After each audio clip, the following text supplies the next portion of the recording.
Good morning, all of you.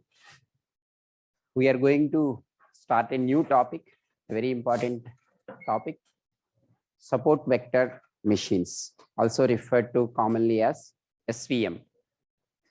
This has its own wave after neural networks from 90s to 2000. This is something people have done quite a lot of research. And even these days, this is one of the very well-known techniques. Okay. So what we will do is first try to look at what the support vector machine is, and let us try to have it in the context of what we have learned already so far. So that is how let's have a look into that.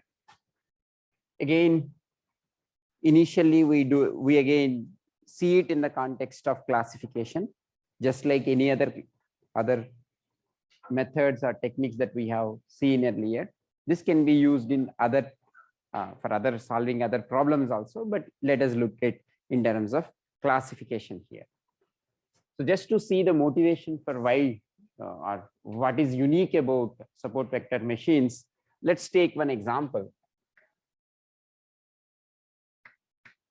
Consider, for the convenience of drawing and intuition, again you have two feature vectors.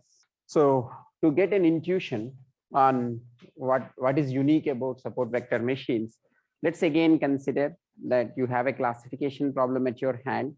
Let's say there is an image. You have come up with two features, x1 and x2, and trying to classify these images. Suppose I got one class of points. For one class I got here, and assume that for another class I got the points here.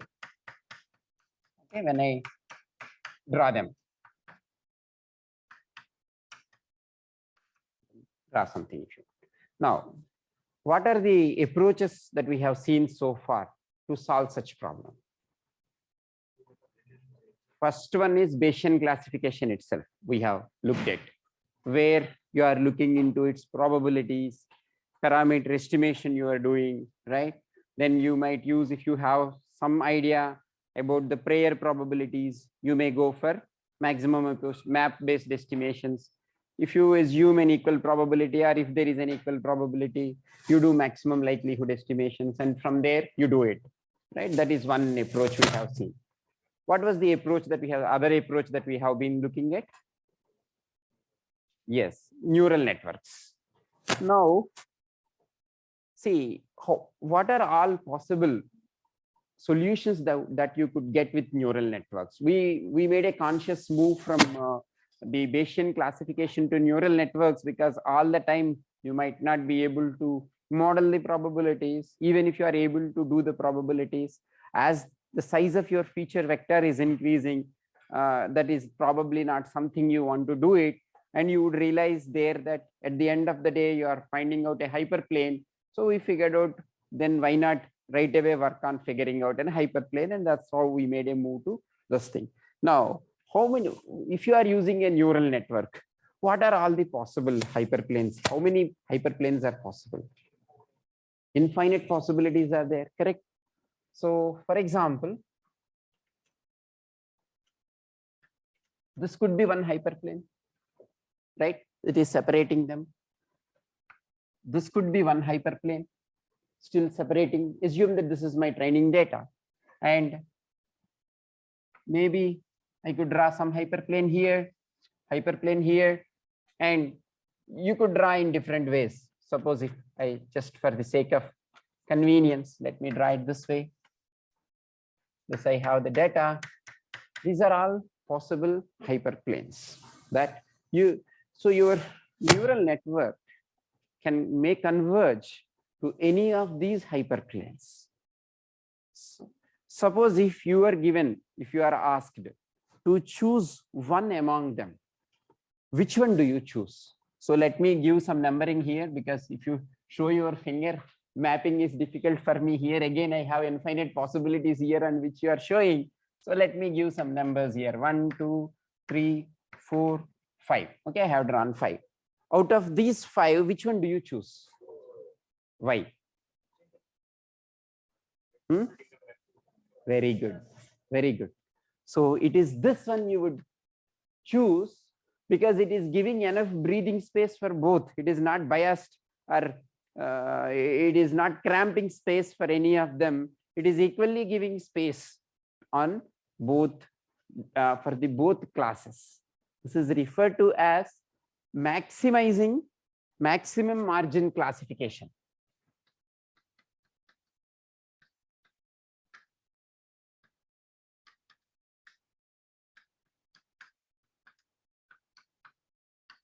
This, what do we mean by margin here? You all know. Intuitively, you know that this is the distance to the nearest feature vector that is there on either sides. That is your margin there. You want to maximize the system. Okay. So this is the very idea of support vector machine.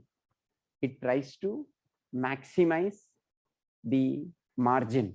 So this is also referred to as maximum margin classifier, or this, if not, this is the only classifier. This is the one which we would be studying now, which otherwise is not possible as such with neural networks, at least with the neural networks that we have studied, right? It will converge to any of them. Recollect the way the cost function is there. How is the cost function? You are simply looking at number of misclassified feature vectors, and the moment you get all your feature vectors to be classified correctly, you stop there. There is no way for us to impose a constraint there which tells that, look, I should have enough breathing space. Okay, if this guy goes into a bus, he books this ticket, the seat next left to him and right to him as well, and he wants that place to be as much as possible. That is what this SVM does. Okay, neural network doesn't do that. It just looks for a space and quietly sits there. But what we do not know is, will any new passenger come? We do not know. If any new passenger comes in that way, there is no space. Now this already has left places for its party people. Okay, if they come, they can adjust on either side. And it is such a way that you have, see, among these three also, why you are not picking this one? These guys might come, then it is cramped for this set of group. Now, why not this one? For the same reason, the other class would come. Let's call this as class omega 1 and omega 2. The moment omega 2 guys comes, we are cramping, or we are not sparing enough space for them to come, right? So in a way, for a given training data set, although any of these solutions will give you accurate classification, the unknown testing data that's going to come later, so that you are facilitating, you are assuming that your samples are not already well spread. It is possible later other samples could come. Is this idea clear? So next question would be how to achieve this. Maximizing margin idea is good, but how can you achieve this? What is it that we want to maximize? Let's say, let us try to put it in a more definitive terms now, so that we will later will be translate that and make a switch to the mathematical formulation, which is very, very interesting and very important and somewhat rigorous as well. So for that, what is it that we are maximizing here? If you look at, for each one here, you can compute the perpendicular distances to these things. For every point, suppose this is the one I have chosen. Okay, I can compute the distances from every feature vector to a particular line. Now, can you tell me in more definitive words, what is it that we should do here? Maximize. Very good. You take the among all the feature vectors, you don't worry about this guy.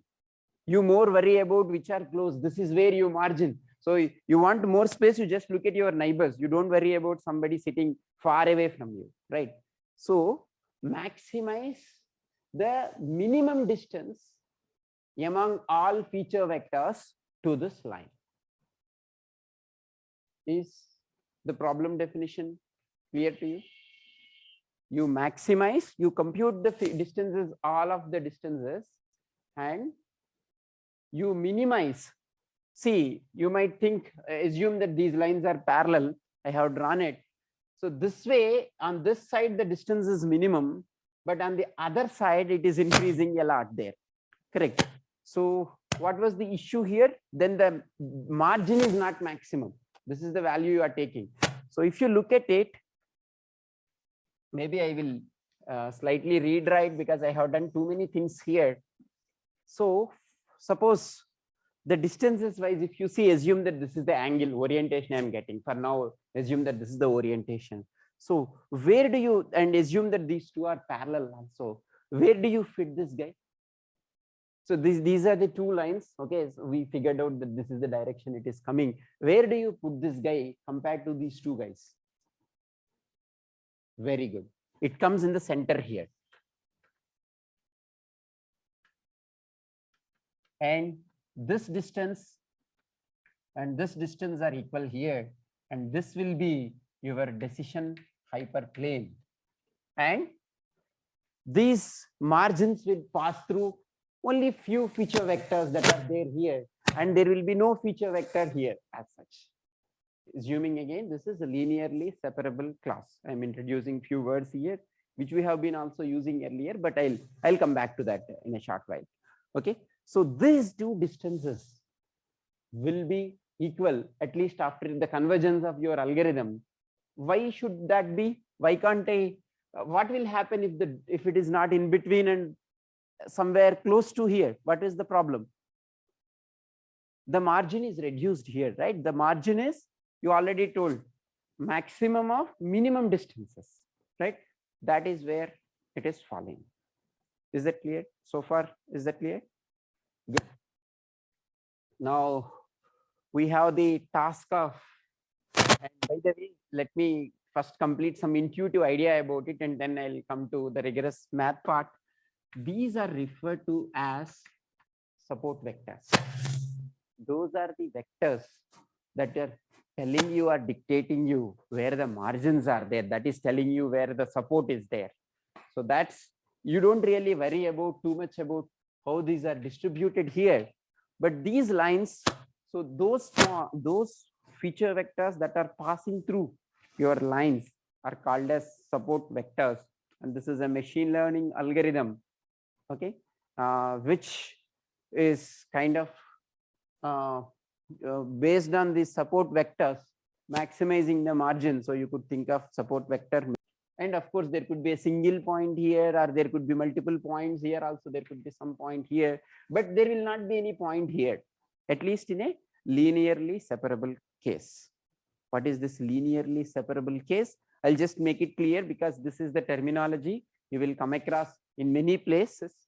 So there is something called as separable, inseparable. Hope I am using the word correctly. No, non-separable. I don't know whether inseparable exists or not. And there is a linear, and then there is a word non-linear. Now to begin with, we started with linearly separable case is what we are right now looking at. Any idea on to what term this linearity, what this linearity means and what the separability means? Right. Linearity is about the discriminant function you are using, whether is it linear or non-linear. That is about the discriminant functions. Separability, if you recollect some of the examples, even for those of you who are doing image processing lab, or even the others also, we had some Gaussian distributions in Bayesian classification where there is an overlap. We have seen that. So they are inseparable as such because there is some overlap. That is inseparability and separability. If you want me to draw some examples, that is anyway, I have drawn one example there. Let's say I have some points here, some point, the another class feature vectors are here. I can draw a linear plane here and separate them. Okay, there could be another one linear but non-separable. this is a very similar one. What could happen there is there could be some spillovers here.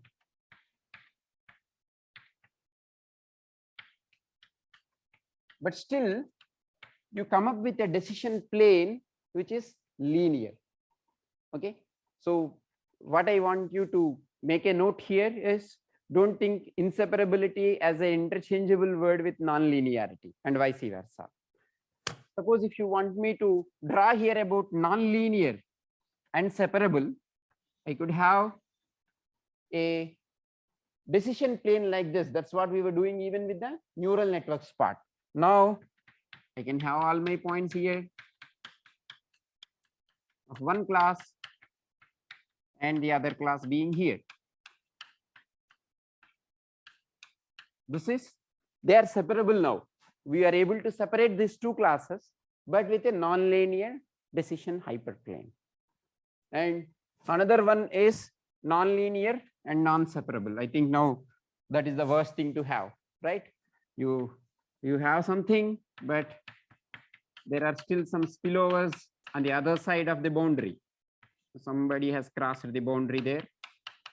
Maybe there is a dispute there about the boundary.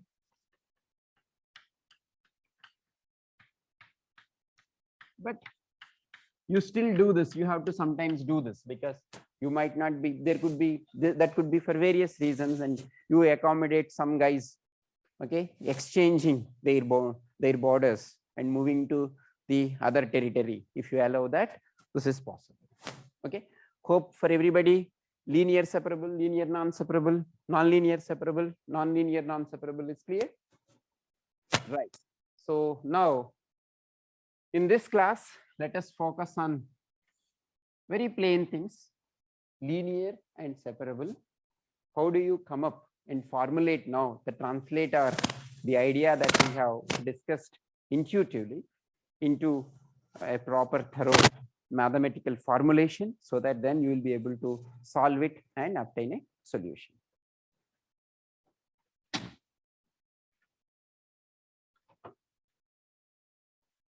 Okay, so again, let me draw something here. X1, X2, my feature vectors. Assume that I have this line. So for me to draw, to first draw these lines and fill the points makes it easier to me. So assume again, these two are equal distances, right? And then you put some points on either side. And on the other side, some other points here. Let's call this as, okay. So, well, that is the distance. This is my decision hyperplane. These are the margins that I eventually want to maximize. Okay. So how to do that now? Well, what would be the equation of the hyperplane? You all know that. What is that, the equation of the hyperplane? How can we represent that? We were doing same in both. What was the g of x bar? Let's write it in those terms itself. W bar transpose into x bar plus W naught, right? This is my decision hyperplane equation. Of course, it's equation for any line.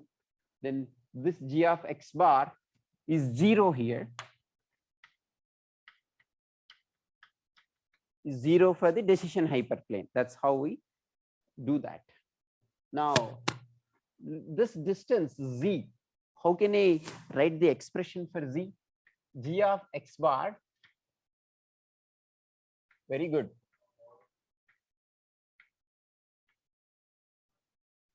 Hope you remember. G of x bar, we derived this expression earlier. Perpendicular distance, we have derived it. G of x bar over norm of W bar, correct? So then, yeah, of course, I could write it in different ways. If you want it, I could write W bar transpose into x bar plus W naught here. And of course, here norm of W bar I could write. Okay. You don't want to write it as norm. I could do few more stuff there. I will use one of them in various contexts. Each of them I would be using it. So I'm just writing it now. I want to express it in terms of W bar. Norm, I don't like it. I don't like keeping those lines. How else can I write?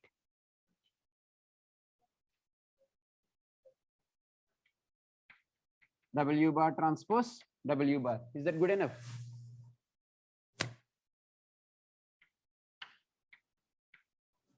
Okay. Let's make some observations here.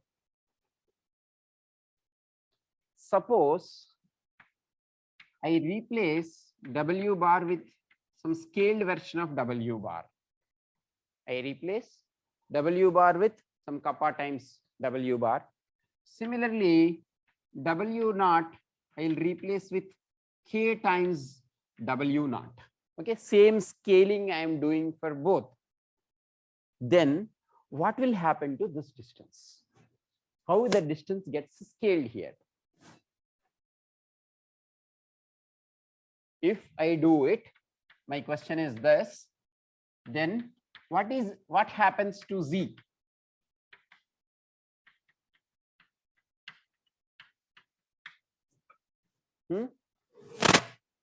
Is everyone sure about that? It remains same. Is everybody able to see that?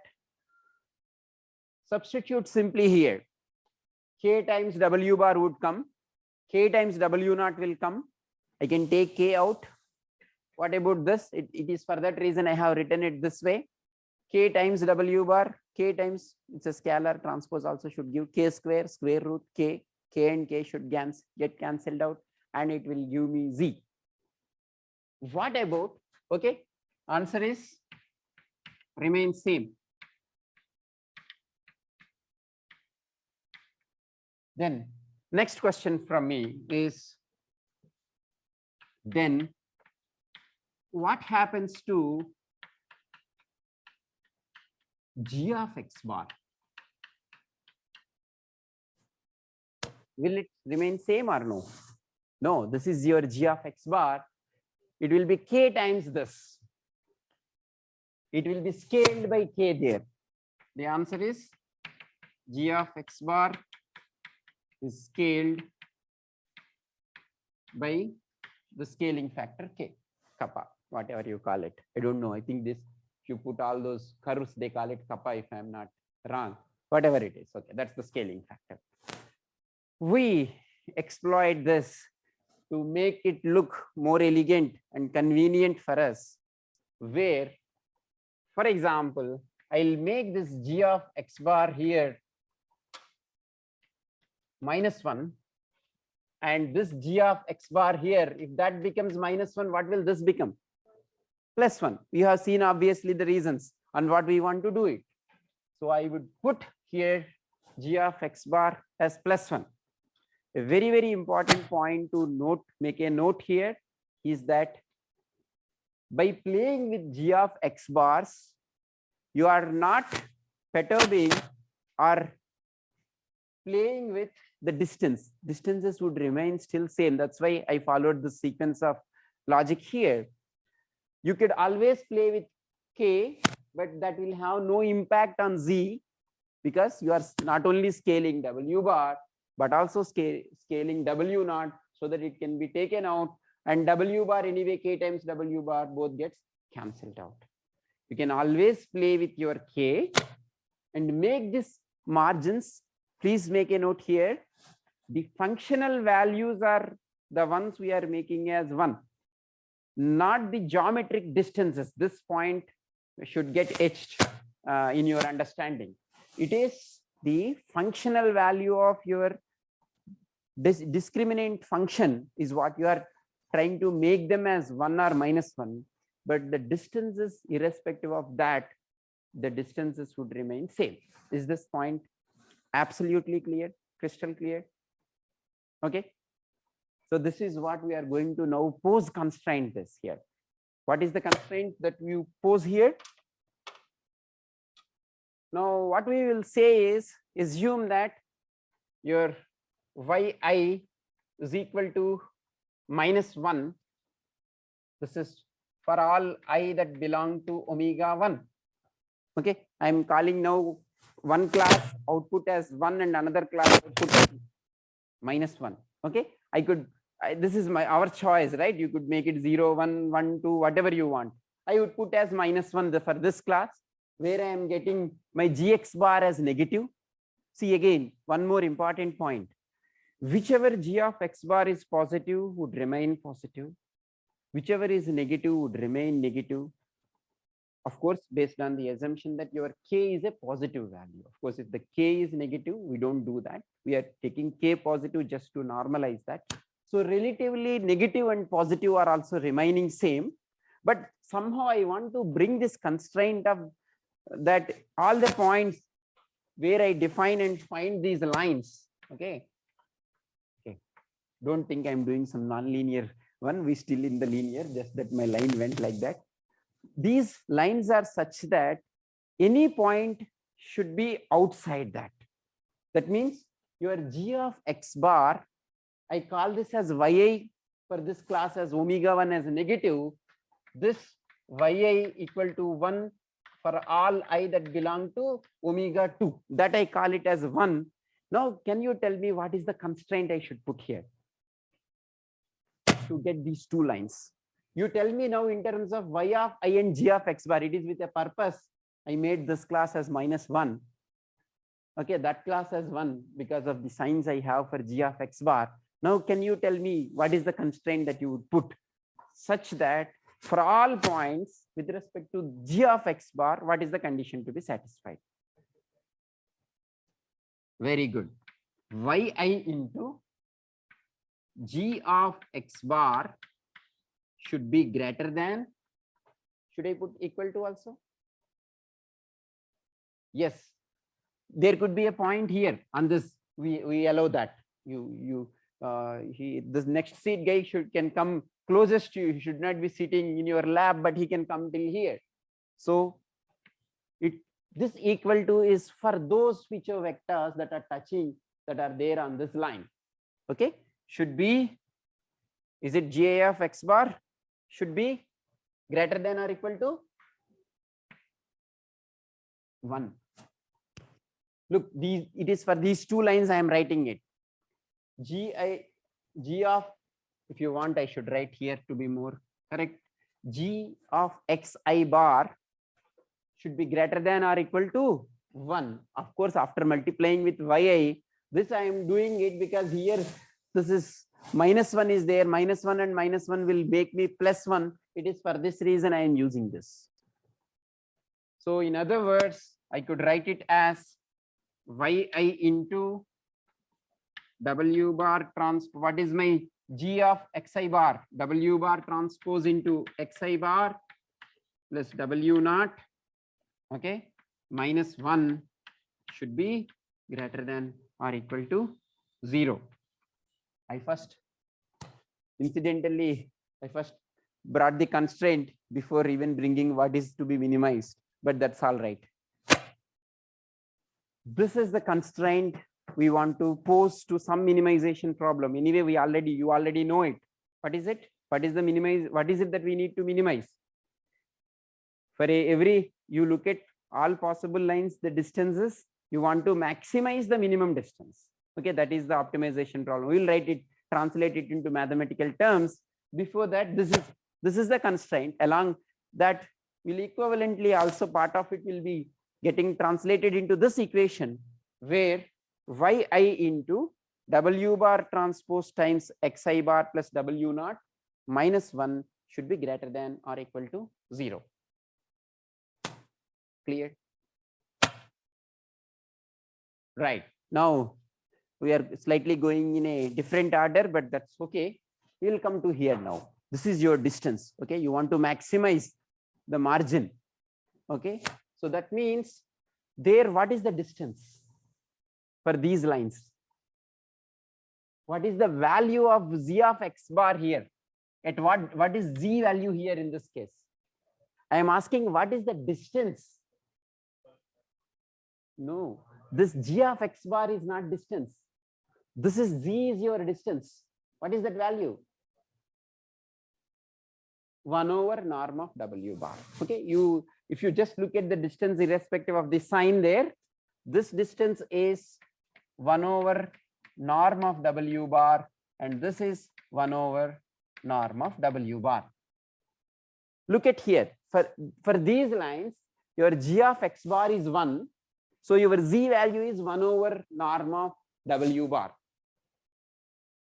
Is it clear? So if you want me to write the full equation before even coming there, I could skip the step, but let me write that what we need to do. So argument, you want to maximize, your variables are W bar and W naught.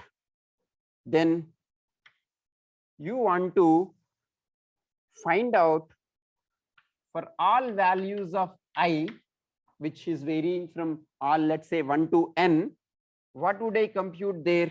The distances I would compute.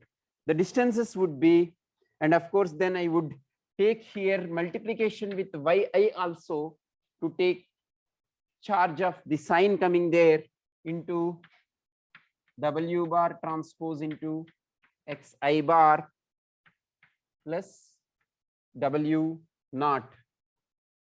Okay, so this is what I would like to, something I'm missing, over norm of W bar, and one more this.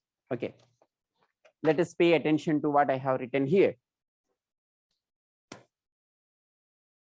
My I is varying from all training points, 1 is to n. I'm going through all points. For each point, I am computing the distance to my decision plane. What is the distance to my decision plane? G of x bar times W bar. Okay, that is nothing but the same expression I am writing, W bar into xi bar plus W naught over norm of W. However, since on one side it is negative and one side it is positive, I have issue with my minimization one. So I'm just multiplying it with yi, as simple as that, very simple. Just correlate it with the initial intuitive logic we started with. Now you find out W bar and W naught such that it maximizes the minimum distance. Okay, if you have not, if the intuition is not clear, this looks as too much of jumbling of maximization, minimization, and all those things. So pay again your full attention here. All we are doing is assume that how do I solve my problem? I am given W bar and W naught values, for example. Now, what is the distance I want to maximize? The minimum distance to this line should be maximum, right? This minimum distance I am finding out here, and choose W bar and W naught such that that distance is maximum. All that is there is this. I am finding for a given value of the parameters. My parameters are W bar and W naught. Okay. For that, all I am doing is I am computing the distances. Margin is high means this margin is nothing but minimum distance here. That is my margin. That has to be maximized. So choose W bar and W naught such that this minimum distance you will get maximum. Clear? Can I go to the next step? Good. Well, this doesn't have anything to do with I value as such. I'll bring this out. Then I could write, maybe writing the whole equation would make it too big. It will take some time. So let me profit from erasing and writing there. This is what I did. I just bring that out. Minimizing 1 over norm W bar. Anyway, W bar is here. This I has nothing to do with that. So I just brought this out. Okay. What about this? This is exactly what we were trying here. It's the same constraint we are putting there. It's exactly the reflectance of it, where it is telling you that you select points such that every point is outside kind of stuff. Okay. So that will be taken care by that. And now our problem turns out to be maximizing 1 over norm of W provided this distance should be greater than or equal to 0, choose that I value. Okay, so I could rewrite this problem as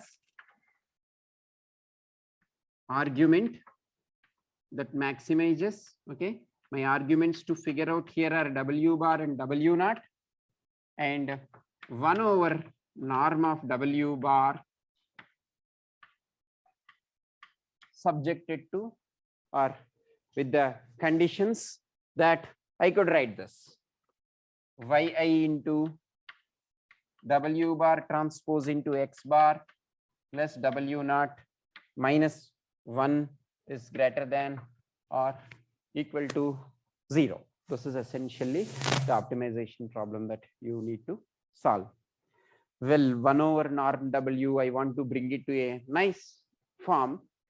I could in fact write it as argument as a minimization problem, W bar, W naught, for the reasons that are already obvious to some of you or will become obvious as we move on. Just denominator maximization is numerator minimization, right? When W bar is maximum or minimize 1 over W bar maximization is same as minimizing W bar square. Later minimization maximization means you end up, you cannot avoid taking derivatives or gradients. So that's why I just, should I keep here 1 by 2 because 2 will come later and get just cancelled out. So I introduced there 1 over 2 W bar square. This is the minimization problem that I want to solve. Okay, with the constraint that what should be my minimization problem also should take care that none of these points are here. See, I want to let me rephrase the whole stuff in a slightly different way. Minimizing W bar will maximize 1 over W bar. This will push both the lines there, right? Because this distances we ensured that these are 1. So minimizing W bar, okay, W bar minimization is same as W bar square minimization. So that will increase these margins, that is pushing the margins there. Subjected to this constraint, you cannot go on pushing them. You also need to ensure that this function when you are computing should be greater than or equal to 0. In other words, none of these feature vectors can come inside. That is what this constraint is taking care. That is all we are solving. This has to be very, very clear. Even if you have missed some of the steps in between, at least this least thing is this has to be clear. You want to increase the distance, maximize the distance. This distance is 1 over W bar. So you minimize. So maximize, that means minimize W bar, right? None of these points at that time should be inside. If that means for all these points, if you look at the G of X bar value, which are there on this line will be 0. For others, it has to be greater than 0. This is the constrained optimization problem. And it is purposefully written as W bar square here. That will become a quadratic optimization problem. Wx square, for example, you look at it. How does that look like? So it turned out to be, unlike the earlier neural networks problem, any local minima is also a global minima here. You can start anywhere, but you end up with a global solution because W bar square is similar to X square. Wherever you start, you will hit here. But earlier, if you look at the functions, those functions might be something like this. The shape of those functions or profile of those functions. Of course, it is in higher dimensional space. For visualization, I have drawn like this. If you had your initial condition started here, you would end up here only. There is no way you come out of that pit unless you make too much big jumps there. Okay, that is what also we discussed when you were talking about how much jump you should make there versus batch processing, stochastic calculations, updation of your gradient W values and all we discussed. But this is an ill-behaved problem On the other hand, this is a very, it is something desirable property is there. That's why we have even written it as minimizing, minimizing the W bars, norm of W bar square problem. Of course, now I could write it also as argument that minimizes W bar comma W naught.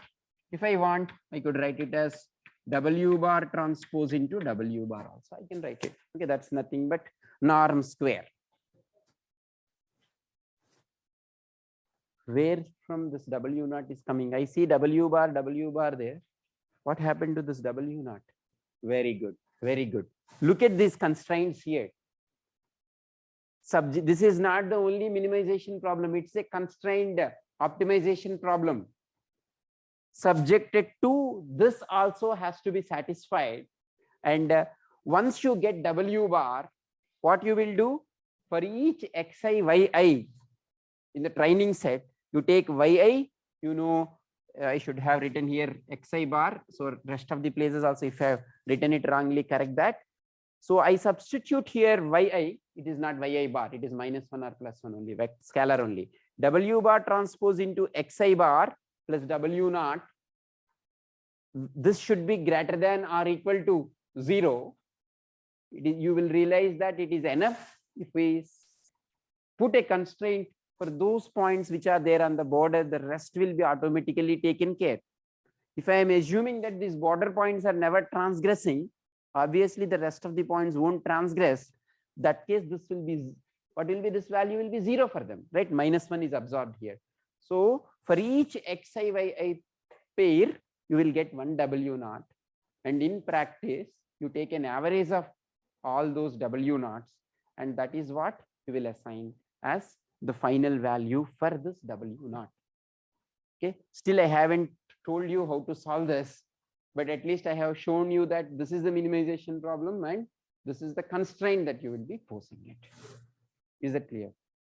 This is one way of looking at this problem, but in practice, I am not sure you would have studied this primal dual problems, non-linear in quadratic optimization. This primal problem is there, dual problem is there.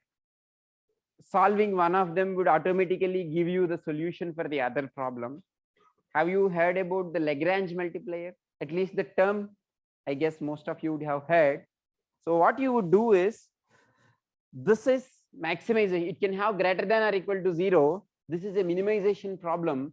What I could do is, at this also, if I take a negative sign here, that is less than or equal to 0. What we are going to do in the next class is, then it is a minimization problem. You have different weights for each of those points. Add here with lambda I that point and minimize that. Eventually minimize that problem. Okay, we will dig deep into this